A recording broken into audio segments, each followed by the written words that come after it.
Welkom by die Ligpunt Kerk podcast.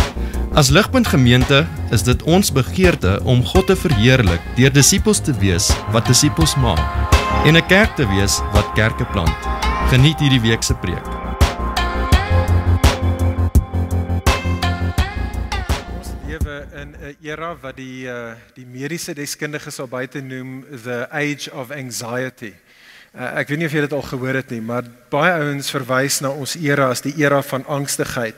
Dat ons as die moderne mense is, ons is 'n mense meer as enige ander generasie nog ooit tevore is ons 'n mense wat en toenemend so worstel met angstigheid. En daar's verskeie redes wat die slimkoppe daar buite sê hoekom ons 'n mense is wat so sukkel met angstigheid en meer as ander. Daar's baie redes vir dit, maar die een wat my nogals getref het wat die slimkoppe daar buite sê, is dat daar is 'n korrelasie tussen ons angstigheid en ons onafhanklikheid. Julle sien, ons as moderne mense, veral ons in die Weste, ons lewe in wat hulle noem 'n individualistiese kultuur. Met ander woorde, dit is 'n wêreld waarin ons van kleins af groot gemaak word en dit is ons ideaal in die lewe, om te kan sê, hoor jy maar, jy moet onafhanklik wees. Dit is elke man vir homself tipe van bestaan. Dit is die wêreld waarin ek en jy onsself bevind. Vroeër, selfs in die Weste, maar verseker nou nog in ander kulture in die wêreld, het jy wat jy noem 'n kollektiewe kultuur. En 'n kollektiewe kultuur is een waar mense sterk bewus is van gemeenskap en hulle is interafhanklik van mekaar. En so in Suid-Afrika, jy sal hiervan gehoor het, is daar 'n party van ons kulture praat hulle van Ubuntu. Wat daai idee is, dit is daai idee van I am because we are. En die rede kom ek na verwys is, daar was so paar jaar gelede by the University of North Texas, was daar 'n studie gedoen. En hulle het gaan kyk na die angstigheid van mense in individualistiese kulture en kollektiewe kulture. En dit was duidelik dat hulle gesê die ouens in individualistiese kulture se vlakke van angs is net hoër as in ander plekke. En hulle het van die ouens in 'n kollektiewe kultuur gevat en druk hulle hom in 'n plek soos Amerika en dan na 'n paar jaar dan is sy vlakke van angs net hoër. En dan haal hulle 'n ou uit 'n plek soos Amerika uit 'n individualistiese kultuur uit, dan plaas hulle hom in 'n plek waar daar 'n kollektiewe kultuur is en na 'n paar jaar dan sy angsvlakke laer. En dit maak tog sin, nê, want dink daaraan en dink in jou eie lewe vir 'n oomblik. Vriende, as ek en jy deur nood gaan, as ek en jy in uitdagings van die lewe, as ons in 'n moeilike tyd in ons lewe is, dan gee dit vir 'n mens gemoedsrus, as jy weet dat dit is nie elke man vir homself nie. As ek en jy in tye is en dit gaan swaar en jy weet, daar's ander mense wat vir my omgee, daar's ander mense wat na my omsien, dan inderdaad help dit ons met ons angstigheid. En ek verwys hierna, want hierdie einste beginsel, vriende, speel ook uit in jou en my, nie net ons verhoudings met mekaar hier horisontaal nie, maar ook ons verhouding met God. En hoor asseblief tog mooi, ons is geskep, vriende, ek en jy is geskep om in verhouding met ons Skepper te wees. Ek en jy is gemaak om afhanklik van hom af te wees. En wat die Bybel sê, dit is per definisie wat die sondeval was. Die sondeval is daardie oomblik in wêreldgeskiedenis waar ons as die mensdom vir God gesê het, God, ons wil onafhanklik van jou funksioneer. En die feit dat ons onafhanklik van God dan probeer funksioneer, vriende, is katastrofies. Katastrofies vir ons gemoedere. Kyk gou vinnig saam op die skerm na hierdie woorde, is van 'n dame met die naam Hannah Anderson. En hoor wat sê Hannah Anderson in haar boek Humble Roots. Ek lees dit vir ons. Sy sê, when we believe that we are responsible for our own existence, when we trust our ability to care for ourselves, we will have nothing but stress because we are unequal to the task. And you know this. Deep inside, you know your limits even as you fight against them. You know your helplessness, even as you press forward by sheer determination. But at some point, the world becomes too much, and the largeness of life threatens to overwhelm you. En hier's die ding, vriende, dit is nie net waar vir ongelowiges nie. Dis waar vir ons wat gelowiges ook is. Dit is waar selfs vir ons as Christene, as ek en jy moet eerlik wees, selfs vir ons as Christene, val ek en jy so baie kere in daai struik in die taal van Hannah Anderson, waar ek en jy dink that we are responsible for our own existence. And that I need to take care of myself. En ek en jy daagliks val ons in daardie plek. En die uiteinde daarvan is, soos hy sê, mens raak angstig. Jy raak angstig, want jy besef diep binne in jou, I'm not equal to the task. Ek kan dit nie doen nie. Ek kan nie na myself omsien nie. En die vraag, vriende, wat ek wil hê ons vanaand oor moet saam dink, is, hoe spreek 'n mens dit aan? Hoe spreek ek en jy dit aan? Hierdie harte van ons wat so geneigd is om onafhanklik te wil wees, hoe kry ons harte om meer afhanklik van die Here te wees en gevolglik laat ons mense is wat minder angstig sal wees en wat meer gemoedsrus sal hê. En die ding, vriendin, wat ek en jy nodig het om te doen is, ons het nodig om te leer om te bid. Ons het nodig om te leer om te bid soos Dawid in Psalm 23. En so hierdie reeks, soos julle weet, hierdie reeks wat ons mee besig is, het ons getiteld Gebede van die hart. En dit is wat die psalms is. Die psalms is uniek in die Bybel, want wat die psalms doen is, die psalms gee vir jou en vir my die woorde wat ek en jy kan bid, en wat ook al die lewensomstandigheid is wat jy jouself in bevind. Daar's 'n psalm, sodat jy in gebed daai psalmse woorde kan bid, maak nie saak wat jou lewensomstandighede is nie. Selfs wanneer ek en jy in die donkerste en moeilikste tye van die lewe is daar woorde vir jou en vir my om te bid. En so hierdie reeks is getiteld Gebede van die hart, en wat ons vanaand na kyk in Psalm 23 is, daai woorde wat ek en jy kan bid wanneer ons angstige harte het. En dit is wat ons in Psalm 23 sien. In Psalm 23, vriende, vind ons vir Dawid. En Dawid, ons weet nie presies wat die detail is nie, maar dit is duidelik dat Dawid is oorweldig met die uitdagings van hierdie lewe. Hy is oorweldig met sy uitdagings, maar wat doen Dawid in Psalm 23? Hy gaan en in gebed dan, draai hy na God toe, hy draai na die Here toe, en wat hy doen is, soos wat hy praat met God, preek hy eintlik hierdie waarhede vir sy eie hart. En hy herinner homself dat hy wat Dawid is afhanklik van die Here. En die beeld wat Dawid voor oë het, in hierdie bekende Psalm, soos wat hy bid tot God in sy uur van nood, is hy herinner homself dat die Here is 'n herder. En dit is wat ek graag wil hê ons in hierdie gedeelte moet sien. Want soos wat Dawid sien en onthou en vir sy eie hart preek dat die Here is my herder, dan vind hy vir sy onrustige hart, vind hy dan berusting. Hy vind rus. Sy onrustige hart kan tot rus te kom. En so, hou jou Bybel byderhand. Psalm 23, ons gaan na die gedeelte kyk aan die hand van 2 opskrifte, want die Psalm breek in 2 gedeeltes op. En die Psalm breek op as volg. In die antieke wêreld, vriende, was daar 2 verantwoordelikhede of 2 rolle wat 'n herder gehad het, en Dawid maak hierdie skuif in sy Psalm. Ek wil hê ons moet dit sien. Eers gaan ons sien die verantwoordelikheid van die herder teenoor sy kudde. En dit gaan ons sien in vers 1 tot 4 en dan in vers 5 tot 6 die verantwoordelikheid van die herder teenoor sy gaste. En dit sal net nou 'n klein bietjie duideliker word. So kom ons kyk eerstens daar. Kyk saam met my. Psalm 23 vers 1 tot 4, die herder en sy kudde. So Dawid begin hier die gebed van hom, begin hy met 5 bekende woorde. Hy sê die Here is my herder. En dit maak sin dat Dawid kies om hierdie beeld voor oë te hou. Onthou toe Dawid 'n jong laaitie was, toe was hy self 'n herder gewees van 'n kudde, en so hy verstaan goed daardie beeld.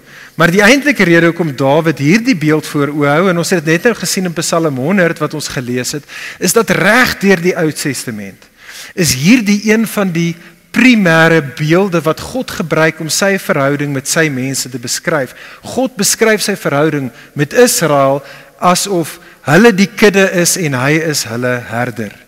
En dit is wat Dawid dan doen. En Dawid, soos wat hy sê, die Here is my herder. Nou ons weet nie hoe lank hy gestop het by daai 5 woorde nie.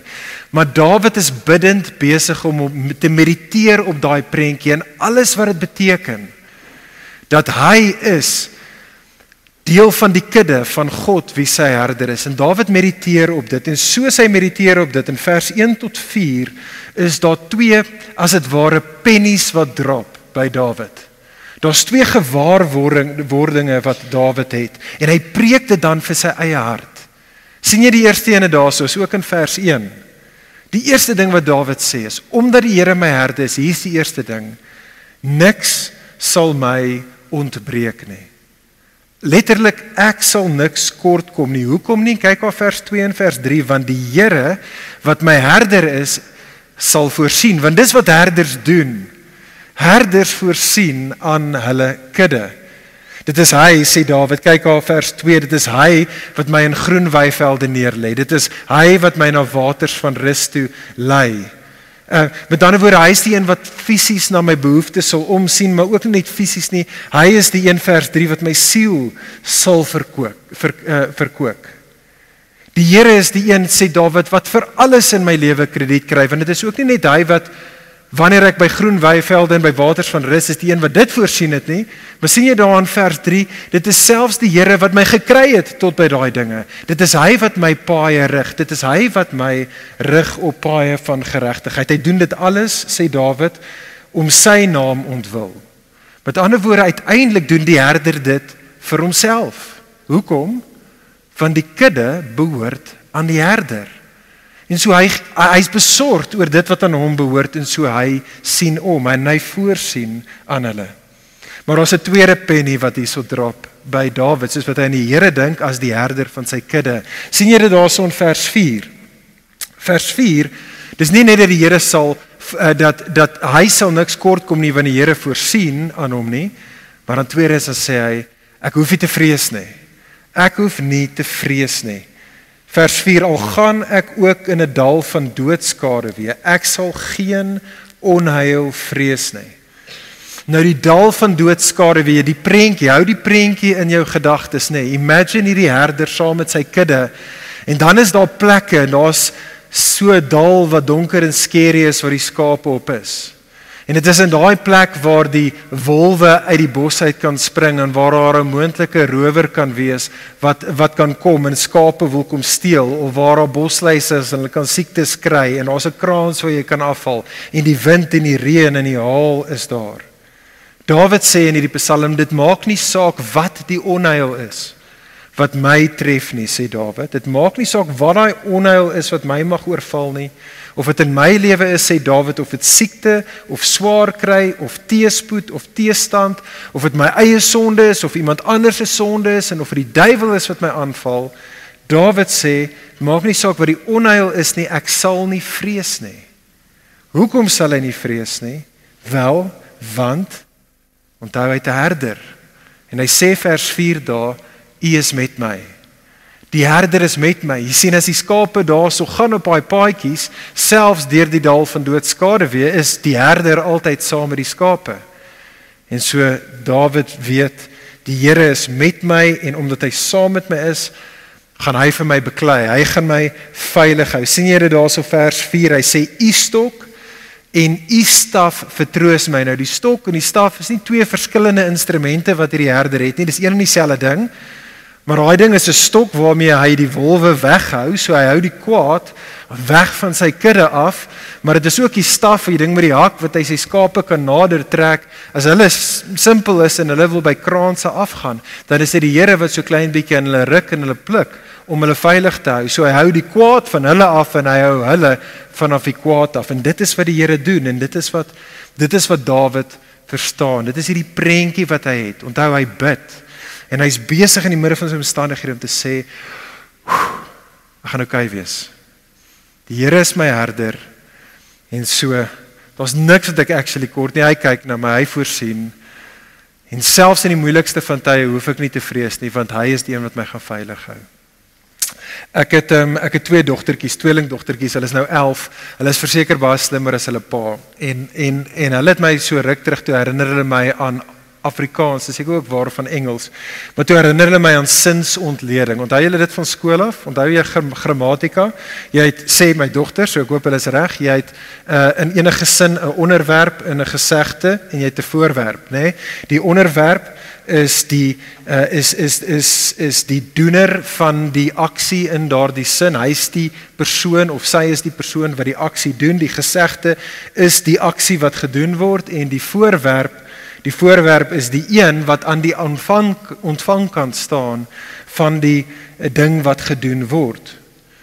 Nou julle sien vriende wat Dawid hier in sy gebed doen, is Dawid in sy gebed herinner homself aan die grammatika van geloof.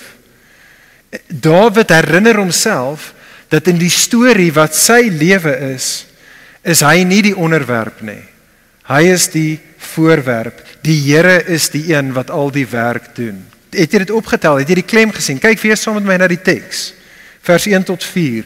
Dit is hy, die Here, God, die herder, wat my neerlê in die groen weivelde, nie ek nie. Dit is hy wat my lei na die waters toe, nie ek nie. Dit is hy wat my siel verkoop. Dit is hy wat my lei op die spore van geregtigheid. Dit is hy wat met my is. Dit is hy wat my vertroos. Dawid kyk na sy lewe en hy kry goddelike perspektief en hy onthou dat hy is aan die ontvangkant. Die Here is die ene hier. Hy is die ene hier wat na hom die afhanklike een na kyk. En daarom kan Dawid sê, niks sal my ontbreek nie en ek sal geen onheil vrees nie. En vriendin, kan ek jou vra, soos jy vanaand hierso sit, kyk weer na daai eerste 5 woorde van Psalm 23. Kan ek jou vra jouself af, kan jy daai 5 woorde met eerlikheid en integriteit bid? Kan jy bid en kan jy sê vir God, U is my herder? Hoor asseblief tog mooi, vriendin, jy sal net daai woorde kan bid en kan sê die Here is my herder as jy in die eerste plek oortuig is dat jy 'n skaap is.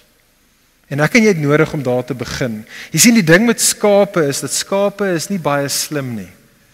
Skape is nie baie sterk nie. Met ander woorde, skape is behoeftig, skape is weerloos.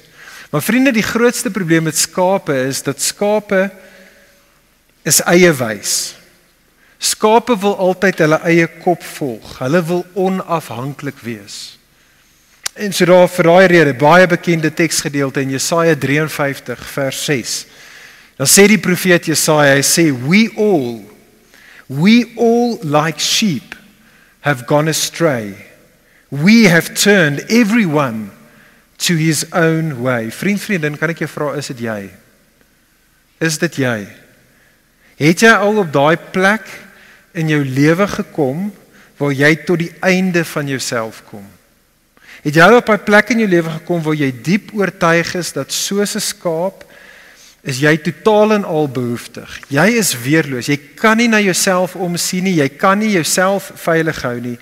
En het jy al op 'n plek gekom waar jy besef dat in en van jouself is jy dwaas.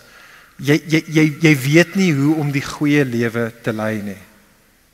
Het jy al op 'n plek gekom, vriendin, waar jy besef dat jy kan nie na jouself omsien nie en dat jy benodig 'n herder. Want dit is waar die Christenlewe begin. Die Christenlewe begin nie as jy 'n klomp staf weet of jy lewe 'n perfekte lewe nie. Dis nie 'n Christenlewe nie. Christenlewe is jy besef jy's 'n skaap. Ek is behoeftig, ek is weerloos, ek kan nie myself trust nie, ek kan nie myself by die groen weivelde en die waters van rus kry nie, ek het 'n herder nodig. Vriendin, as dit jy is 'n goeie nuus vir jou, want daar is 'n herder vir jou en vir my. Daar's vir jou en vir my 'n herder, en die amazing ding is, dit is moontlik vir jou en vir my, om die herder wat Dawid hier tot bid, ek en jy kan daai herder op 'n dieper en op 'n meer persoonlike vlak leer ken as wat Dawid selfs kon gedoen het. In Johannes 10, in Johannes hoofstuk 10 vind ons vir Jesus op die verhoog van wêreldgeskiedenis kom, en Jesus maak 'n aankondiging in Johannes 10 wat, vriende, as Jesus nie God is nie, is hierdie die mees godslasterlike ding wat enigiemand kan sê. Jesus kom, Johannes 10 vers 11, en Jesus sê, ek is die goeie herder. Hoekom sê Jesus is hy die goeie herder? Hy gaan aan, res van die vers, hy sê, ek is die goeie herder, want die goeie herder lê sy lewe vir sy skape neer. En Jesus natuurlik verwys hier na wat net hierna gaan gebeur op die kruis, net hierna in sy eie lewe.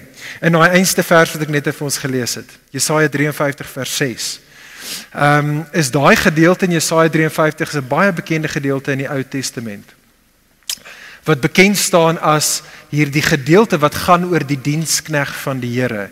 Hierdie persoon wat gaan kom en wat na God se mense wat in nood is, gaan hy kom en hy gaan in hulle plek, gaan hy lei en gaan hy swaar kry.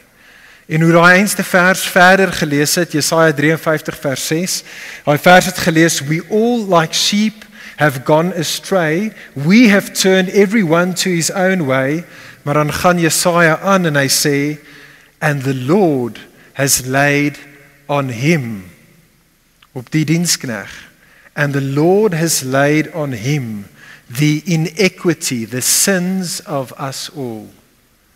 En dit is wat Jesus, die goeie herder, dan doen. Dit is hoekom die goeie herder sy lewe neerlê. Jesus gaan na die kruis toe, vriendin, en op die kruis gaan Jesus, en daar op die kruis, as die perfekte seun van God, as die een persoon, wat altyd in 'n afhanklike verhouding met sy Vader gelewe het, gaan hy, en op die kruis vat hy die oordeel. Hy vat die oordeel van God, wat God se mense verdien, wat soos dwaase skape op hulle eie paadjies gaan Jesus op die kruis en hy vat daai oordeel op homself. En hy vat die straf. Hy betaal die prys sodat hy vir sy skape hulle diepste nood kan bevredig, sodat hulle nou, maak nie saak wat hulle in hulle lewe gedoen het, hulle kan nou versoen word. Hulle kan nou in 'n perfekte verhouding staan met hulle Skepper. En Jesus gaan op daai kruis, soos wat hy die oordeel vat, gaan hy en hy oorwin die dood en hy oorwin die duiwel. Hy gaan daar en hy maak seker dat sy kudde sal veilig wees van die grootste van gevare, naamlik die dood en die duiwel. En so kan ek ons uitnooi, kan ek jou vanaand opnuut uitnooi, as jy dit nog nie tevore gedoen het nie, maar doen dit weer, kan ek jou uitnooi, kom na hierdie Jesus toe, hoor Jesus se woorde, Johannes 10, net aan daai selfde gedeelte, vers 27. Jesus sê, my skape luister na my stem, en ek ken hulle, en hulle volg my. Kan ek jou uitnooi, hoor Jesus se stem, soos wat Jesus jou vanaand roep, luister na sy stem, en volg hom. Kom vanaand opnuut in jou, na hierdie Jesus toe, en sê vir Jesus, Jesus, ek word 'n herder, en jy's 'n goeie herder, wat jou lewe neergelê het vir my, en so Jesus, ek gaan jou volg. Kan ek jou uitnooi, vriend, kom ons plaas ons vertroue, elkeen van ons, maak nie saak hoe lank jy al 'n Christen is, kom ons plaas opnuut vanaand, ons vertroue in Jesus as die goeie herder. Johannes 10 vers 28, Jesus sê, ek gee aan my kudde die ewige lewe, en hulle sal tot in ewigheid nooit verlore gaan nie, en niemand sal hulle uit my hand uitruk nie. O vriendin, besef dit, as Jesus sy lewe vir jou neergelê het, as hy sy lewe neergelê het, om jou te versoen met die Vader, en om die vyand te verslaan, dan is jy veilig. Daar's niks wat jy kan doen, om jou uit dit uit te kry nie, en daar's geen vyand daar buite sterk genoeg, om jou te kan kry vanaf hom nie. Hy het klaar die moeilikste en grootste ding gedoen. God het sy lewe neergelê vir jou en vir my. Hoeveel te meer sal hy nie alles anderste ook nou, sal hierdie herder nie vir jou en vir my doen nie. Vriende, dit is wat Dawid doen. Dawid kyk na sy probleme, sy uitdagings in die lewe, hy stop en hy sê, ek het 'n herder, en hierdie herder is goed vir my, en hy bid dit vir sy eie hart, en dit is wat ek en jy nodig het om te doen. Kom ons bid hierdie vir ons eie hart, en ons sê, ek sal niks kort kom nie, en ek hoef niks te vrees nie, want ek het 'n goeie herder. Kyk saam met my dan die tweede, hier is die tweede prentjie wat Dawid dan gee, en dit was ook die langste gedeelte van dit. Eerstens sien ons die herder in sy kudde, vers 1 tot 4, maar sien raak nou saam, Dawid verskuif, hy's nog steeds besig om te praat oor 'n herder, maar hy skuif die beeld nou na die herder en sy gaste, vers 5 tot 6. En so in die laaste twee verse beskryf Dawid hierso die verantwoordelikheid van 'n herder, nie soseer in die wêreld daar buite met sy skape nie, maar die verantwoordelikheid van die herder binne in sy eie woning, met sy gaste, en sien jy die taal, dis die taal van 'n woonplek daar, vers 5 en 6, het praat van 'n tafel, en het praat van olie, en het praat van 'n beker, en het praat van 'n huis, en so dit is die prentjie van die herder wat Dawid nou op mediteer. En vir jou en vir my, om dit wat Dawid hierna verwys, en wat hy sê in vers 5 en 6, vir ons om dit ten volle te waardeer, het ek en jy nodig om so 'n bietjie vertroud te wees met die antieke Midde-Oosterse kultuur waarin Psalm 23 geskryf was. Julle sien, in die antieke Midde-Oosterse wêreld was gasvryheid 'n unieke kenmerk van 'n herder gewees, van 'n skaapwagter gewees. In daardie tyd, en jy het dit nog steeds in party van daai Midde-Oosterse nomadiese kulture, vind jy dit vandag nog, hulle het 'n ding wat hulle noem 'n Bedouin wetgewing. En wat Bedouin wetgewing is, dit is soos reëls en regulasies vir mense wat in die daai nomadiese wêreld waar ouens heeltyd trek in 'n tent bestaan wat hulle het. En wat Bedouin law sê is dat as jy iemand is wat dalk op 'n reis is en jy's 'n tipe van 'n vreemdeling en of dalk jy's 'n vlugteling, daar's ouens wat jou wil doodmaak vir wat ook al die rede en jy probeer vlug van hulle af en jy kom in daai woestyn bestaan aan by een van daai tentwonings van 'n skaapwagter, as daai ou jy eers 'n bietjie uitgecheck het en hy sê right, kom, jy's welkom hier by my. As hy jou eers in verwelkom in sy huis en dan's jy fine. Dan hanteer hy jou soos familie. Dan kyk hy nou vir jou, hy gee vir jou kos en dan kan niemand aan jou raak nie.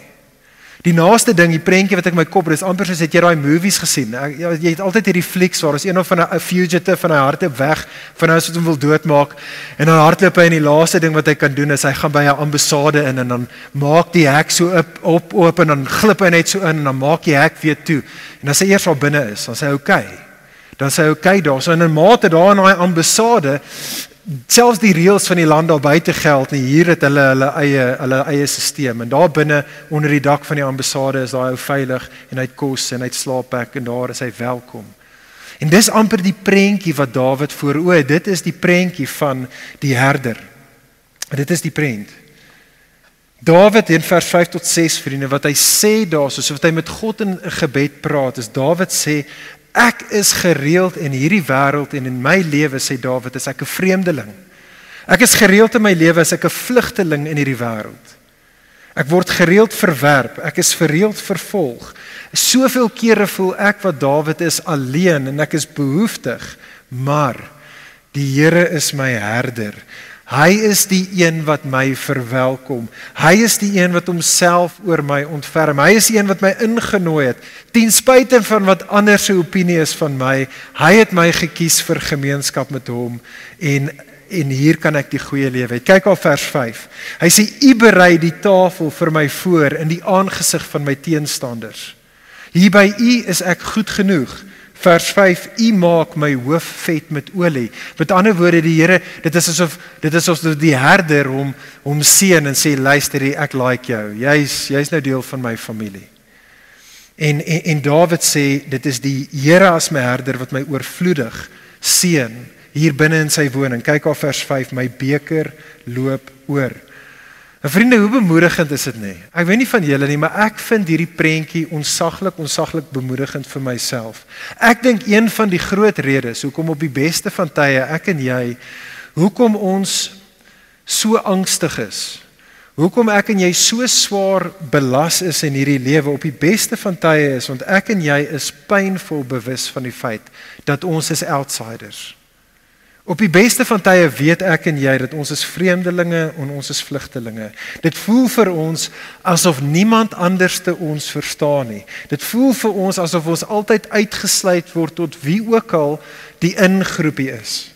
Dit voel so baie kere vir ons, juis omdat ons vir Jesus probeer volg, vir ons wat vir Jesus volg, dat ons word verwerp deur vriende, ons word verwerp deur familie, ons word dit is moeilik omdat ons vir Jesus volg, selfs met ons geliefdes. So baie kere word ons bespot deur werkskollegas. Baie kere voel dit vir ons dat ons eie geloofsgemeenskap sien ons nie raak nie. Hulle vergeet ons. Ons word gebrandmerk vir ons sondes van die verlede en ons voel dat ons word geoordeel vir die tekortkominge in die Here. En dit is hoe ons voel. En dit is vir mense soos ons wat ons nodig het om te onthou dat die Here is 'n tipe van 'n God wat soos 'n herder is. Hy is 'n God wat in die besigheid is om mense soos ek en jy, vreemdelinge, vlugtelinge te sê kom hierso. Hier is jy welkom.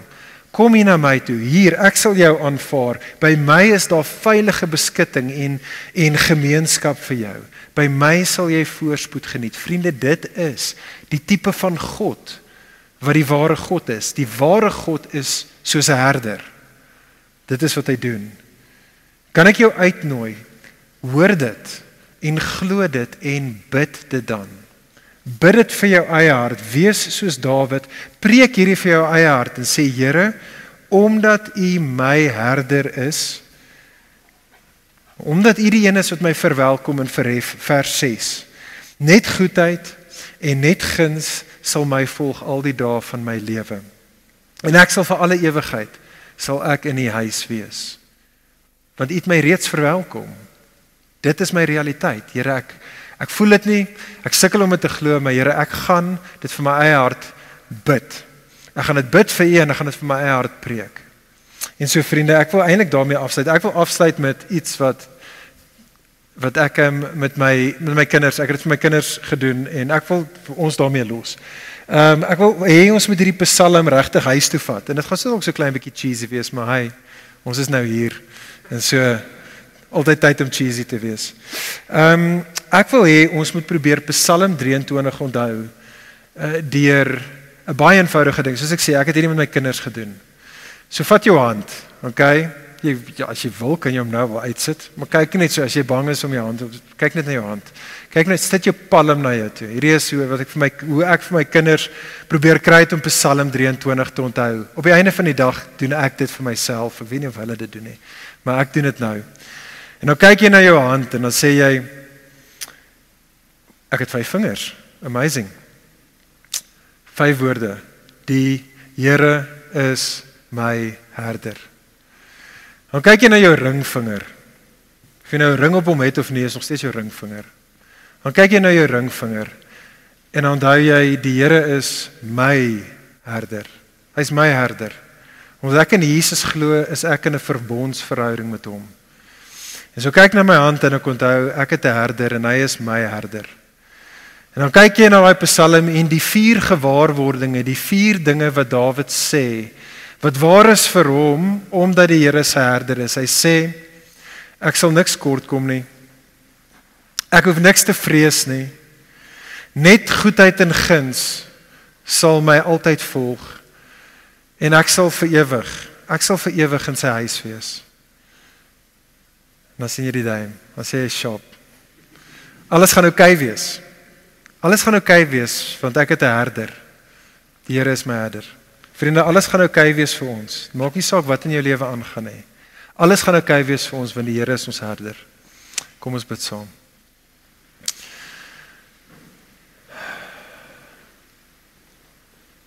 Vader, ons is 'n mense wat so angstig is vir soveel verskillende redes. Elkeen van ons wat hier so sit, Here, is belas en belaai met 'n magdom van dinge wat in hierdie lewe by ons spook. Here, party van dit is weens ons eie skuld, party van dit is omdat ons is anders se skuld, party van dit is net bloot, Here, omdat ons gebroke mense in 'n gebroke wêreld is. Here, maar ons is so behoeftig, ons is so weerloos. Here, dankie dat U 'n herder is vir behoeftige mense soos ons.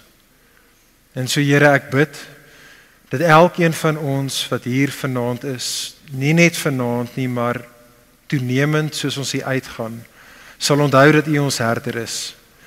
En Here, ons wil dit sing nou, ons wil sing en sê, I will trust in You alone. Here, ons wil nie ons eie koppe volg nie. Here, ons het dit probeer, dit werk nie. Dit bring ons heeltyd net by doodloopstraatjies ten beste uit. En so, Here, ons wil sê, ons vertrou in U, U is die herder. Sal U na ons omsien soos U beloof? Sal U aan ons voorsien wat ons kort? Sal U ons veilig hou? Here, dankie dat U het ons verwelkom. Here, sal U na ons omsien? Ons bid dit in Jesus se naam. Amen. Vir meer inligting oor Ligpunt Kerk, besoek gerus ons webwerf op www.ligpunt.com of kontak ons gerus by info@ligpunt.com.